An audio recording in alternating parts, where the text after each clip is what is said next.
In today's broadcast, I'd like to discuss the master's program that I'm pursuing at Atlantic University, which is the college founded by Edgar Cayce, or at least dedicated to the work that he did so many years ago. I had first heard about Edgar Cayce himself back in January when I attended a local meetup here, and I was walking outside with somebody, and first time I'd ever heard his name, so I spent the next couple of months researching him and listening to audio books, which I do during my walk, and listened to a number of things that he had to say, and was very impressed. And after investigating his website, edgarcayce.org, I discovered they offered a master's in Transpersonal Psychology. It's a rather clunky name, and it's been around for almost as long as psychology has. The roots go back to William James, who was a psychologist back in around the turn of the 19th century, 20th century.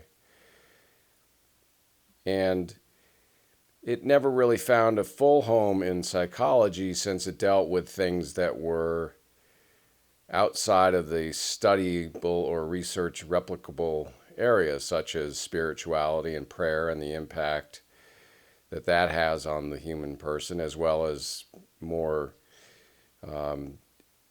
unusual activities such as out-of-body experiences and near-death experiences.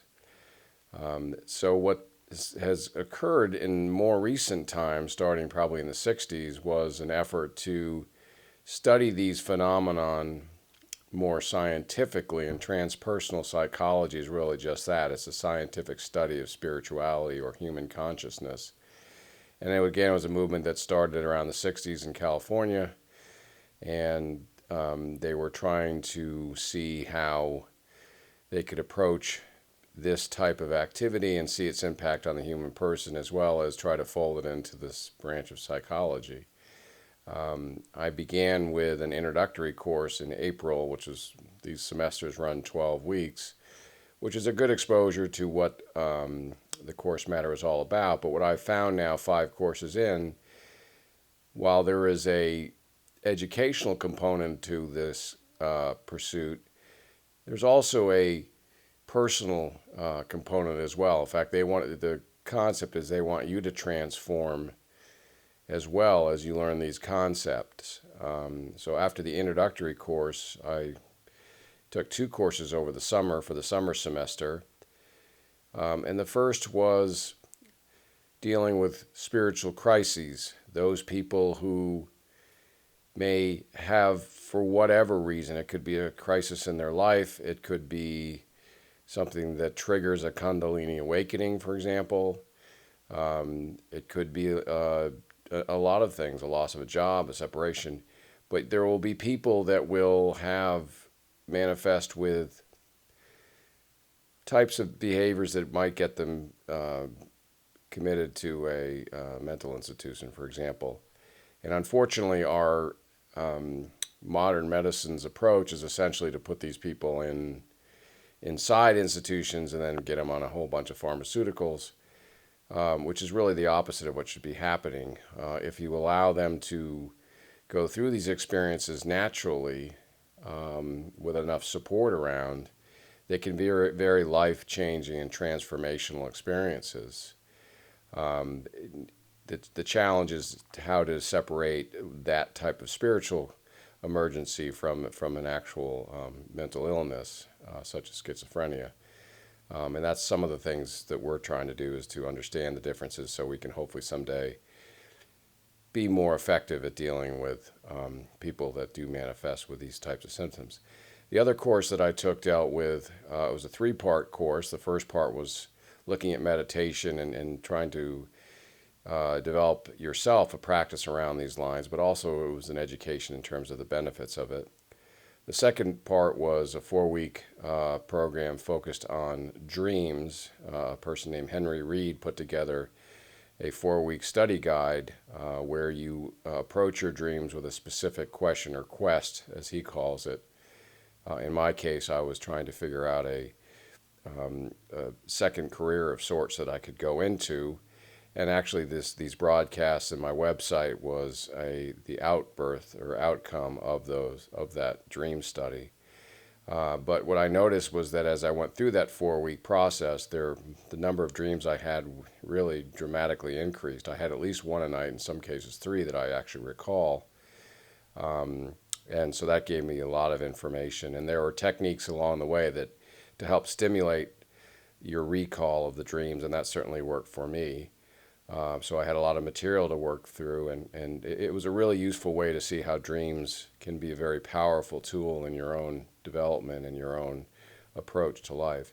And in the last 4 weeks of this course dealt with personal mythology, and there was a book that we followed that was called that.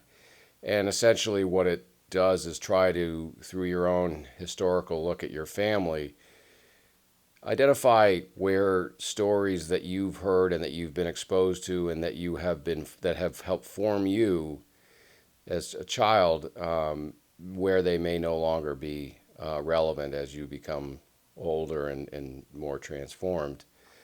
For example, if you're from a first generation family, immigrant family to the United States, one of the mythologies you may have heard growing up is that you've got to put your nose to the grindstone, you've got to work as hard as you can, nobody's going to give you the breaks that you need to take everything you can.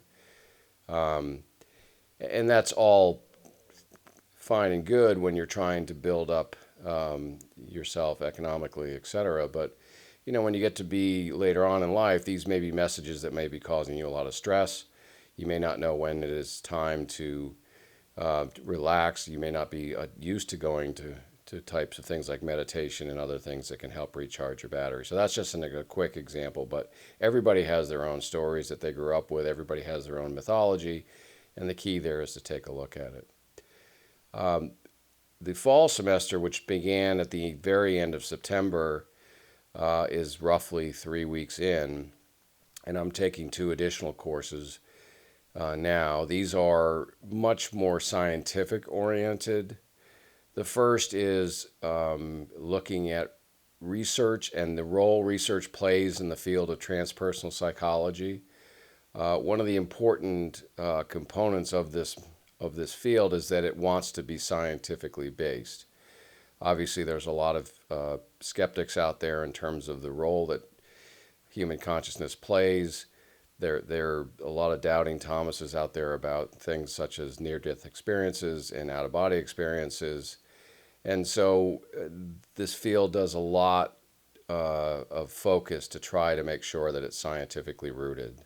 And so we're learning the basics about how research studies come together, how you can research transpersonal psychology type of subjects. And so it's sort of a nuts and bolts course along those lines.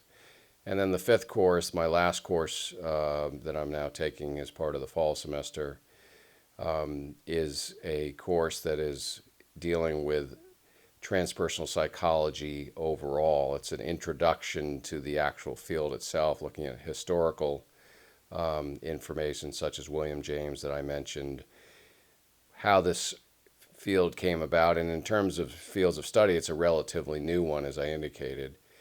And who were some of the pioneers in the field? What were they trying to accomplish? A lot of it's research-based, and some of it was done 40, 50 years ago, and we've learned a lot. And I think the culture has changed a lot. There's a lot more acceptance into this type of field, this type of impact that it has on humans.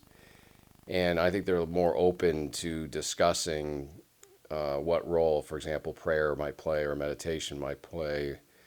I think if you look on Facebook or any one of these Gallup polls, you're going to see that the number one religion today is listed as spiritual but not religious. And so that opens up a whole opportunity for people to be open to things that they may not have been when we were confined more to the traditional faiths.